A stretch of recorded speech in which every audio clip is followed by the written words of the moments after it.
Hello, I am back to do the second part of the reading for today. So let's get started with reading Srimad Bhagavatam. But before that, let's fold our hands in prayers. Join me, friends. Om Namo Bhagavate Vasudevaya. Om Namo Bhagavate Vasudevaya. Om Namo Bhagavate Vasudevaya.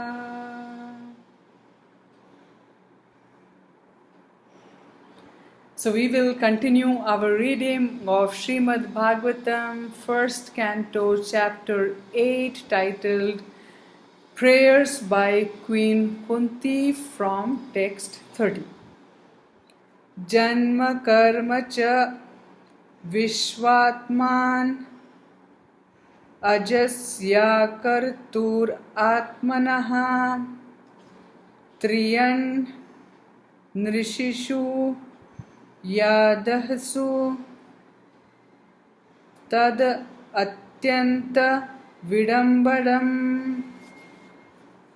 Translation: Of course it is bewildering, O soul of the universe, that you work though you are inactive, and that you take birth though you are the vital force and the unborn.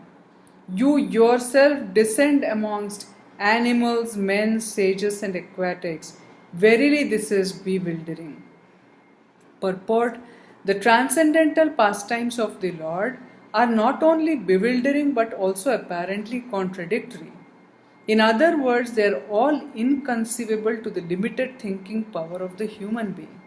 The Lord is the all-prevailing supersoul of all existence, and yet He appears in the form of a boar amongst the animals, in the form of a human being as Rama, Krishna, etc., in the form of a rishi like a Narayana, and in the form of an aquatic like a fish. Yet it is said that he is unborn and he has nothing to do. In the Shruti mantra it is said that the Supreme Brahman has nothing to do. No one is equal to or greater than him. He has manifold energies and everything is performed by him perfectly by automatic knowledge, strength, and activity. All these statements prove without any question that the Lord's activities, forms, and deeds are all inconceivable to our limited thinking power, and because He is inconceivably powerful, everything is possible in Him. Therefore, no one can calculate Him exactly. Every action of the Lord is bewildering to the common man. He cannot be understood by the Vedic knowledge, but He can be easily understood by the pure devotees because they are intimately related with Him. The devotees therefore know that although He appears amongst the animals, He is not an animal, nor a man, nor a rishi, nor a fish. He is eternally the Supreme Lord in all circumstances. Text 31. Gopya dade tvai kritagasi dam tavad yate dasharu kalila jana sambhramaksham vaktram niniya bhaya bhavanaya sthitasya samam vimohayati bhirapi yadbhibeti. Translation: My dear Krishna, Yashoda took up a rope to bind you when you committed an offense, and your perturbed eyes overflooded with tears, which washed the mascara from your eyes, and you were afraid, though fear personified is afraid of you. This sight is bewildering to me. Purport: Here is another explanation of the bewilderment created by the pastimes of the Supreme Lord. The Supreme Lord is a supreme in all circumstances, as already explained. Here is a specific example of the Lord's being the supreme and at the same time a plaything in the presence of his pure devotee. The Lord's pure devotee renders service unto the Lord out of unalloyed love only, and while discharging such devotional service, the pure devotee forgets the position of the Supreme Lord. The Supreme Lord also accepts the loving service of his devotees more relishably when the service is rendered spontaneously out of pure affection without anything of reverential admiration. Generally, the Lord is worshipped by the devotees in a reverential attitude, but the Lord is meticulously pleased when the devotee, out of pure affection and love, considers the Lord to be less important than himself. The Lord's pastimes in the original abode of Goloka Vrindavana are exchanged in that spirit. The friends of Krishna consider him one of them. They do not consider him to be of reverential importance. The parents of the Lord, who are all pure devotees, consider him a child only. The Lord accepts the chastisement of the parents more cheerfully than the prayers of the Vedic hymns. Similarly, he accepts the reproaches of his fiancés more palatably than the Vedic hymns. When Lord Krishna was present in this material world to manifest his eternal pastimes of the transcendental realm of Goloka Vrindavana as an attraction for the people in general, he displayed a unique picture of subordination before his foster mother Yashoda. The Lord, in his naturally childish, playful activities, used to spoil the stocked butter of Mother Yashoda by breaking the pots and distributing the contents to his friends and playmates, including the celebrated monkeys of Vrindavana, who took advantage of the Lord's munificence. Mother Yashoda saw this, and out of her pure love she wanted to make a show of punishment for her transcendental child. She took a rope and threatened the Lord that she would tie him up as is generally done in the ordinary household. Seeing the rope in the hands of Mother Yashoda, the Lord bowed down his head and began to weep just like a child, and tears rolled down his cheeks, washing off the black ointment smeared about his beautiful eyes. This picture of the Lord is adored by Kunti Devi because she is conscious of the Lord's supreme position. He is feared often by fear personified, yet he is afraid of his mother, who wanted to punish him just in an ordinary manner. Kunti was conscious of the exalted position of Krishna, whereas Yashoda was not. Therefore, Yashoda's position was more exalted than Kunti's. Mother Yashoda got the Lord as her child, and the Lord made her forget altogether that her child was the Lord himself. If Mother Yashoda had been conscious of the exalted position of the Lord, she would certainly have hesitated to punish the Lord. But she was made to forget the situation because the Lord wanted to make a complete gesture of childishness before the affectionate Yashoda. This exchange of love between the mother and the son was performed in a natural way, and Kunti, remembering the scene, was bewildered, and she could do nothing but praise the transcendental filial love. Indirectly, Mother Yashoda is praised for her unique position of love, for she could control even the all-powerful Lord as her beloved child. Text 32. Kechid ahur ajam jatam punya shlokasya kirtaye yadoho priyasyan bhavaye malayasyeva chandanam. Translation.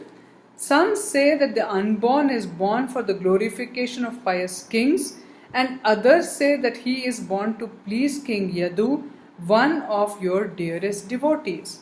You appear in his family as sandalwood appears in the Malaya hills. Purport. Because the Lord's appearance in this material world is bewildering, there are different opinions about the birth of the unborn.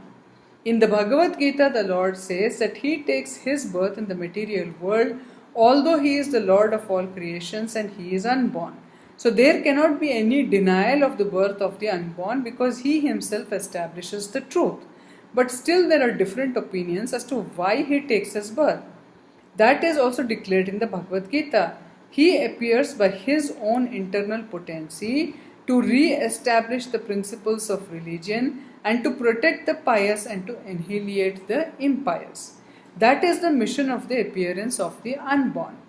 Still, it is said that the Lord is there to glorify the pious King Yudhishthira. Lord Sri Krishna certainly wanted to establish the kingdom of the Pandavas for the good of all in the world. When there is a pious king ruling over the world, the people are happy. When the ruler is impious, the people are unhappy. In the age of Kali, in most cases the rulers are impious and therefore the citizens are also continuously unhappy.